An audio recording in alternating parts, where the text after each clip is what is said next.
common fact that most people in 2006 had a Nintendo Wii. It was one of the top consoles for families who wanted to play bowling with blonde people while also breaking their TV screens. If you had a Wii as a kid, you could probably reach into your closet right now and find stuff like the NHL Slapshot hockey stick and the Wii Speak. Who actually used this thing? But today's focus is on the uDraw game tablet and a specific game, SpongeBob SquigglePants for the uDraw on the Nintendo Wii. I hate to shorten that to just SpongeBob SquigglePants. For basically all my life, I've loved SpongeBob. I remember having a few licensed games about the Sponge that I really loved as a kid. Nothing serious though, because I never really liked games about movies or TV. I was a kid who stuck to Mario and Sonic, so recently I've been looking for a uDraw console to get so I can review some of the games, and I got lucky with a bundle on Amazon for $9, $5 plus $4 shipping, with the tablet and 4 games. I'm actually missing 3 games because the seller probably scammed me. I was going to insert this whole bit on how to set up the uDraw, but I ended up canceling it, so it's kind of going to be an abrupt cut here. So yeah, sorry. Alright, now on to the review. SpongeBob SquigglePants is an interesting WarioWare clone made by THQ and WayForward that is actually pretty good for a licensed game. The game starts out with you waking up Patchy the Pirate by shaking the uDraw, one of the mechanics you'll see later in the game. You talk with him for a bit, and he mentions that you're most likely there for the grand opening of his SpongeBob art gallery. You go over to the art gallery with some amazing editing where they keep in the extra footage of Patchy walking. Patchy tells you about how the paintings are covered because before you can see them, you need to become a full-fledged member of the SpongeBob SquarePants fan club, and that you will need to help make new paintings for the gallery, and then he will open the covered ones up as you complete a certain amount of minigames in each painting, like how the SpongeBob theme requires you to clear 20 rounds before you get a second painting. For the minigames themselves, you play them by doing a certain action on the uDraw. My first play of the SpongeBob painting was actually tough because I didn't get enough time to react to what I had to do. The uDraw's controls are extremely simple, but when you're on a time limit with a quick look at the instructions, it's annoying, but I got used to playing it after going through the games a few times. Usually when you lose, Patchy either tells you to try again or he just straight up calls you a loser. Loser!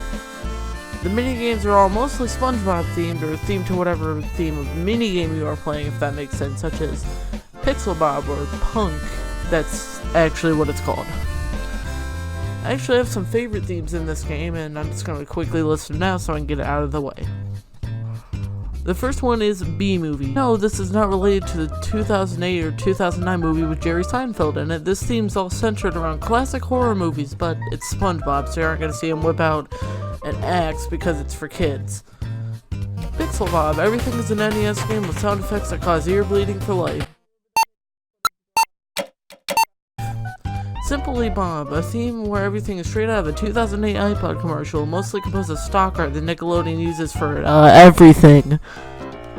Very simple. Back to the gameplay, each microgame has a simple task like finding the current date on the calendar, murdering plankton, and making a pizza. Some minigames are harder than the others though, and a lot of the minigames from Simply Bob are pretty annoying due to you having quite a bit of a long task on a pretty strict time limit. Same thing with Remix because it takes all the other games in a mix but way faster, making them extremely annoying to play. Every minigame stays very true to the SpongeBob theme, calling back to older episodes and using stuff from episodes that were made right around when the game was made. It feels like it had lots of love put into it from its source material. If you ever want to take a break playing the micro games in bunches, there's always these very simple minigames that you can unlock over time.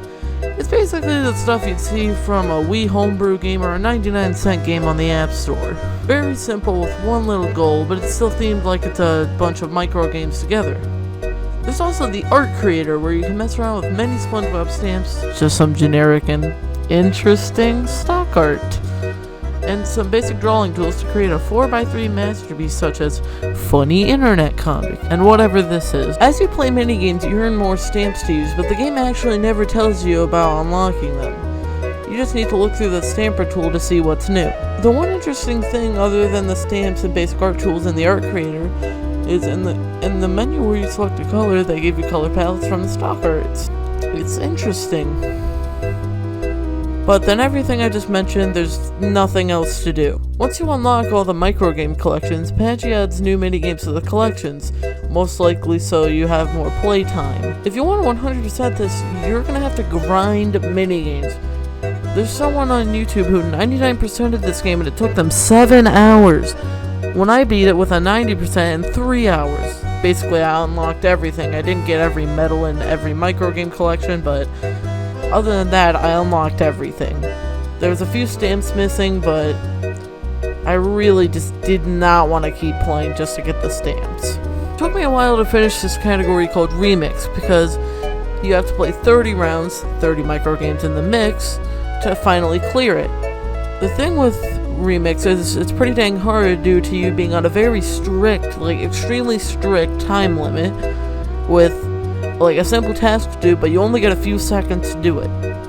10, maybe 7 max, I guess. All the other micro game collections didn't take long to do 100% with new games because you just have to play through the micro games until you get to the 1, maybe 2 that you actually need to 100% the micro game collection. I'd say this game will be appealing to young kids with some friends over, or just someone who wants to play some random game with friends at a party. This game was pretty dang enjoyable, but after playing Remix 500 times, I don't want to touch the game for a long time. In total, I'd give this game maybe a 7.5 out of 10. I recommend picking this up with a uDraw tablet if you can find it for cheap, since the uDraw kind of flopped and it's hard to find for cheap. Also, you can't play the game without the uDraw.